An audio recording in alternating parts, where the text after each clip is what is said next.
dili necessarily ang kanay na pero dapat tara ang mao ang core. For example, kung nagyera, unsa kaya ang intervention sa government? Now, for example, na change of administration, what do you think are the applications? Na, so pwede isa? Ikaw picture. Impact. So may impact na ni. Karon nga nagpugong og Pink Hernandez sa may impact ana sa tuwang team. Plus points sa sir kung kamamping kang judge. Pero dapat neutral jud na labi na sa editorial. Sige, sugot na. Our topic would be post-election. Sige, start. Wala ko ingon, kumunta na lang mo. O na na eh. Sige, usada, hindi mo tanong sa kanya buhaton. May laila din mo kaugalingon. Asa ka nga kuan. Asa ka institution ang mo binarepresent. And, kumunta ka, kanya pagkahuman, tubag. Pero dili ka muhawa dito sa inyong bangko kay basta siya. Mabuto niyo mga matubag and say thank you. Then, ato ka sa likod. Maglinya man mo ana ba? So kung dosi lang ka buo, ano na mo? Kasi pwede mabutang sa article, sir. Ha? Kasi pwede mabutang sa article ng imong profession kung ibutang sa article. For example, professor. Ay, hindi mo na na. O sige, I am Jimmy Reyes, the Comelec representative. Ano lang? Ano spelling the Jimmy? G-I-M-M-Y lang or G-I-M-M-E-Y? J-I-M-M-Y, Okay. Comelec representative. Sige, I'm gonna take questions now. Yes? So I am Vanessa Pumalaran from the Beacon News Publication po. So the first question is, since the election returns of Tagum City is already at 100%, can you give us the final statistics for running candidates of mayor and vice mayor? Alright. Okay, speaking of that question, asan na ba it? Sige, mayor, for the mayor, we have... Vice go pa na, sir. Tay sa ano ako pa yan pa daw para ako. Ito ha. Asa to dapit ha. Pagkamamo pa ko dari asa to gang. I-record mo yan. Nabodan Norte mo na, sir, sa Tagum. Saglit lang. Tabakan ko sa kuwang kuwaan system. Kung naman. Delete to sa record ha. Ano na po, ate? We actually have two candidates. Leading the winner, we have Ray Uy, 51.30% of that Tagum local electorate. That's 71,645, and closely followed by Eva Lorraine Estabilion, 68,006 voters voted for her, and that's actually 48.70. It's very close for the mayoral race. For the vice mayoralty race, we have the currently sitting mayor, Rillion Alan. He garnered 85,523 votes. That's 63.05% of the local electorate. And followed by Attorney Ed Wakan, 50,124. It comprises of 36.95% of the local electorate. Next question.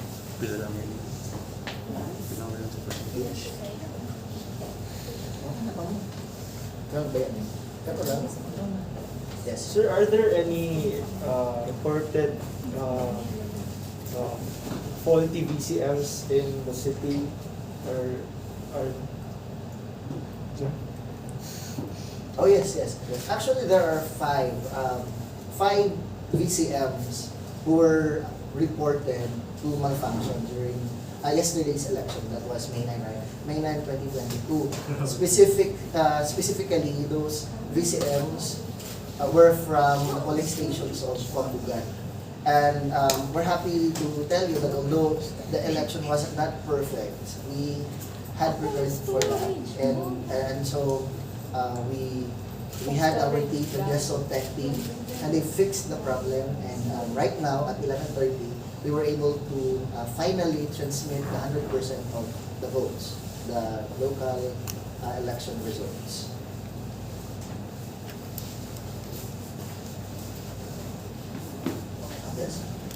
Jose Mocasilli from the Oracle po. With the partial and unofficial results of Bongbong Marcos leading the presidential candidacy race, as of the moment, what can you predict in the future of our economy? Will it like go down, or will it improve, or something like that? For our economy, if he will like win in the future after the votes will be done. All right. Well, basically, I am the representative of the COMELEC, and I cannot tell you the stand of the Commission on Election. However, based on Pulse Asia's survey, as we know that the three leading candidates for the presidents are Bongbong Marcos, Leni Robredo, and Pacquiao. For Leni Robredo, many experts say that her policies would gear up to the economy of the Philippines. And for Bongbong Marcos would be still economy, but will focus on the agriculture and the industry of the Philippines. And for Pacquiao, for poverty, for sports and culture. I think that if we have Bongbong Marcos, which is actually the leading for the presidential candidate, I believe that he will continue the platforms of his party, which is of course the party of which our president is aligned currently. Next question. But surely, I think there is, I think, slight change in domestic and foreign policies. Yes, yes. Good afternoon, sir. My name is Agnes Katulong from The Beacon. Can you clarify to us what happened with the VCMs? Which numerous people said that the receipt showed that they voted a different candidate. Is that a problem regarding the machine, or is it a human error?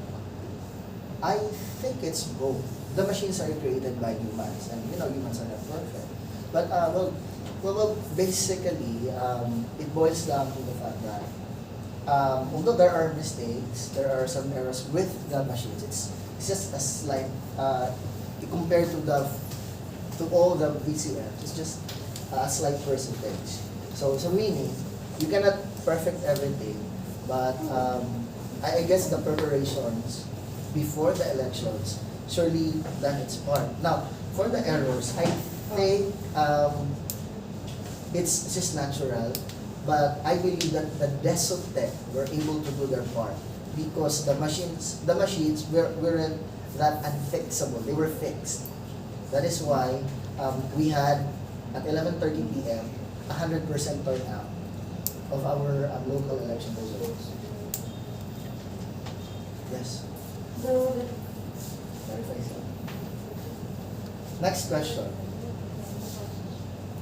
Alive with a report from Ang Mandirigma. There were reported 7 dead and 10 wounded. 10 wounded in poll-related violent incidents during the election. How will the COMELEC take action to this incident? Alright, that's a good question. I think that happened specifically at Maguindanao. Yes, alright. BRMM, Police Brigadier General Arthur Cabalona, with its 9,000 strong police and military personnel, were able to spread all over the BRMM just to secure the place, secure the elections in that region. Right now, the COMELEC is tying up with the Armed Forces of the Philippines and the Armed Forces of the Philippines to resolve the issue. So far, Datun Site and Sharif Agua, the 2 polling stations involved in that incident, were able to successfully have the election yesterday. And I believe, as per the report, the police said that they were gathering information and clues to identify the assailants, and also the COMELEC is closely tied up with the Armed Forces of the Philippines so that the case will be resolved as soon as.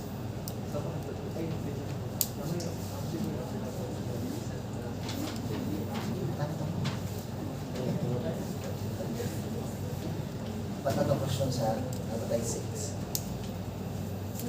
Yeah. Excuse me, sir. This is Fiona Silvestre from Mandirigma. Yes? What can you say about the 4 disqualification files about Bongbong Marcos that has been ignored and trashed by the COMELEC after the election? And many people appeal about the upcoming new administration being biased already. And any explanation for that as well? Yeah, the cases are still ongoing and there's no finality on that. The COMELEC as the agency will surely release a statement a week after. But I cannot comment on that. When we say bias, still I think that's opinionated, and I think it needs to be, right now, the election is very heated, and as the representative of the COMELEC, I cannot say something about it. But yeah, and this is the standing policy of the COMELEC. We would like, how do I say this? The COMELEC stands true to its commitment. That if there's any protests, then any candidate can go to the COMELEC and file a protest. And every protest will be dealt with properly and according to the Philippine laws and laws surrounding election.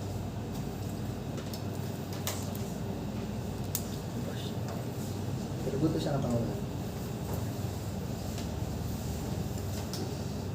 Next. Mata na pa mo ba? Yes.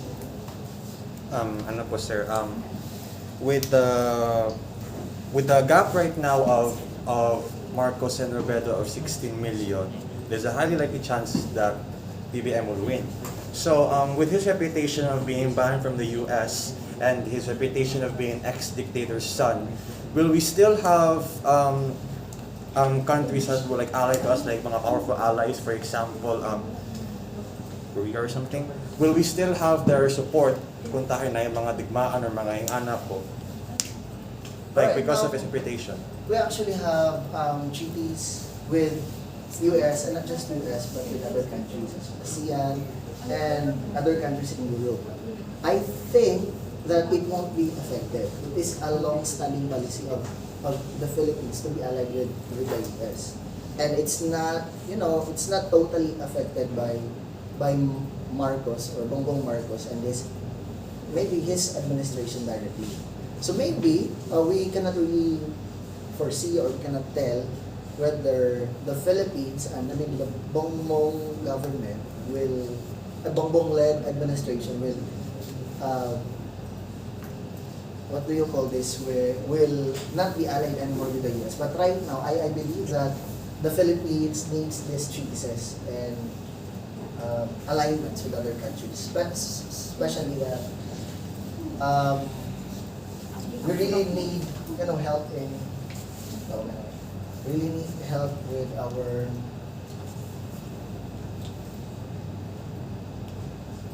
that we need the help of US right now, especially with people this.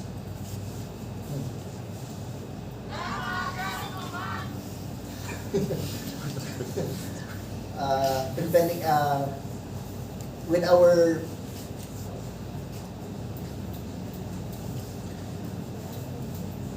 issues with China. Next. If Bongbong Marcos is disqualified according to your statement, what will happen in the new administration? Who will replace him? The second highest vote presidential candidate or the proclaimed winner vice president? I believe I think if Bongbong Marcos is indeed, if Bongbong Marcos will be disqualified, the second highest will be proclaimed as the president. Yeah. Only the vice president can assume the presidency when the president is already sitting as the president and he died or has what do you call this, corruption charges, currently in jail. However, if it's proven that Marcos has violated a lot of, what do you call this, election requisites, then, Lenny Robredo can be the president. If we win.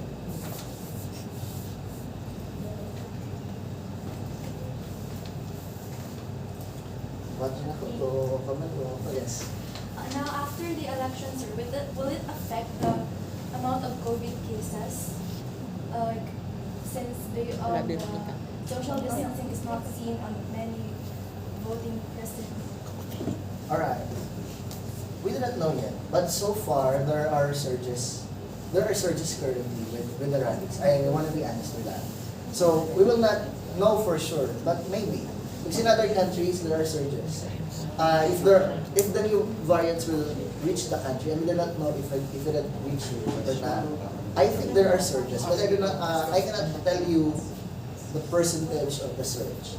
Perhaps there's no surges because the Philippines has already reached the herd immunity. But still, with the herd immunity, it's not a guarantee. As what's stated from news, our Philippine Stock Exchange has dropped down by 1.89% after the partial and unofficial tallies from the 2022 elections. What can you say about this po? And what could be the causes for this, and how can we prevent it from going down even further? I think it has something to do with the ongoing war with Russia and Ukraine. I don't believe that it has something to do with the election. I think it's always like that with the stock exchange. So we cannot pinpoint a single factor that could be determinant of that falling. So as always, it could get up next month or down the next day. So again, I cannot pinpoint the major factor of that. There are many factors to that. But how can we prevent it po from going down even further? If the new government stays true with its platforms, if the administration will still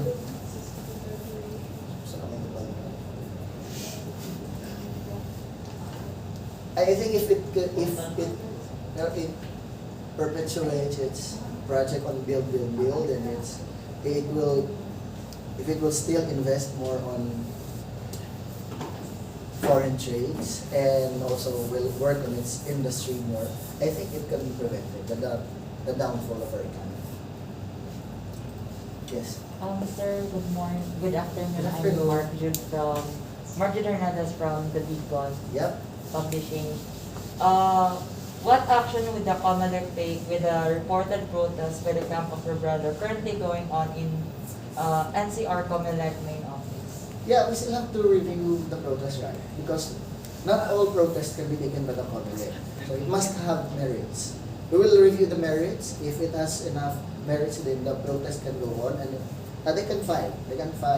And again, if it is deemed, worthy of a case, then we will accept the case, and the case shall be treated accordingly.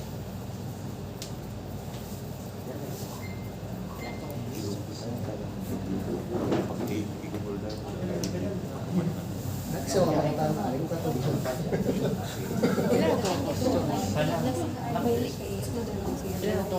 Ako lang sa YouTube. Pwede ba sa mundo? Sige, pakutahan mo din ha. Sir, pinato. Ilan na to? 8 na to, no? 8? 8 na to, question. Sige na, umana na yung wala pa yung patis do. Sir, since the people have observed there's much faster transmission of votes, may we know the factors that led to a much faster transmission of votes compared to the past elections? Well, the Commission on Election has learned its lesson. Before the programs weren't that updated. But right now, because we were able to learn from the mistakes of the past, then we were able to fix the bugs in the program. And right now, it's updated. And as you said, it's today's election, and the transmission of results is faster than the previous one. So that's it. I think that's it. And also, we did not only provide one one SIM, like for example Smart, we provided two, Globe and Smart. So just in case, if the connectivity of Smart malfunction, then we have Globe. We provided an option as for transmission. So that's all. Next. Yeah,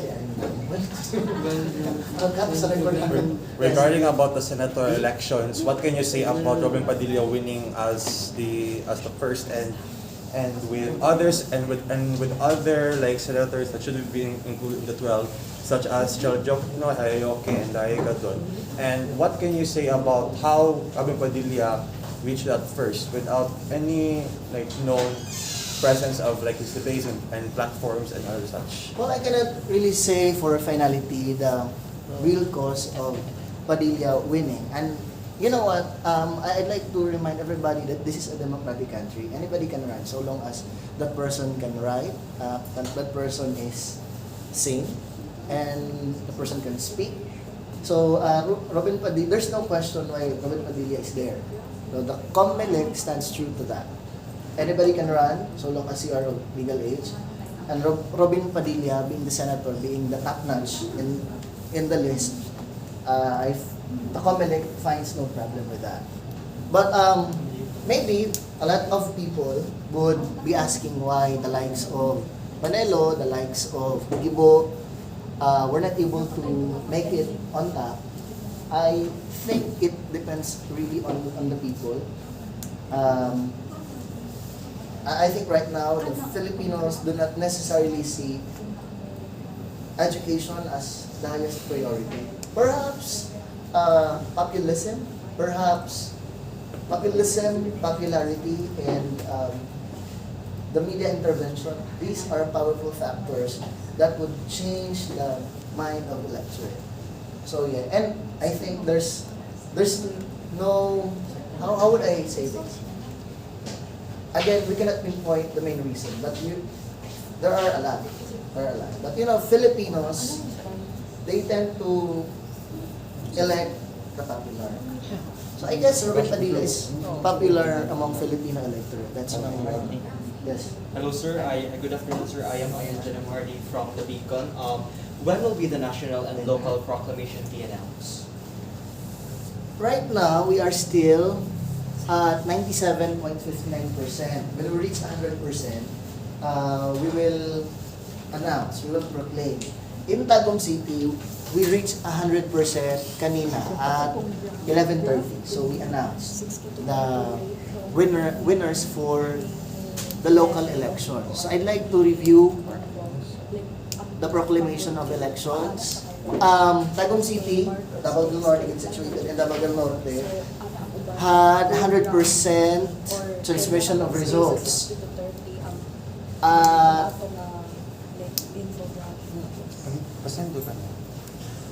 At 11:30 p.m.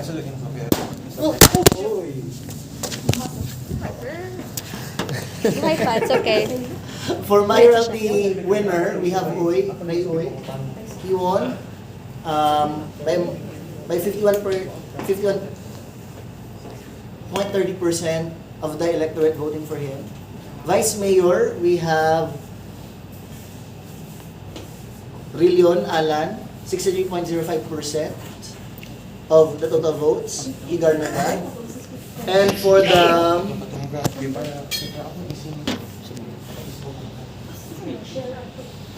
the city councilors, we actually have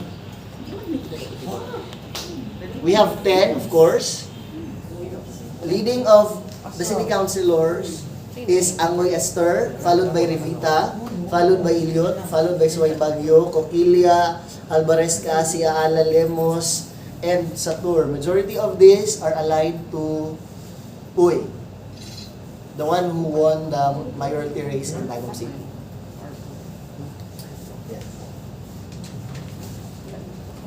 I would take one question. Yes. Good afternoon, sir. Afternoon. As for the last question, I would like to hear your message for the divided Filipinos, sir, after the elections. Oh yes, this is my message to all. election is just an event. Unsa na pang Election has no power to divide us.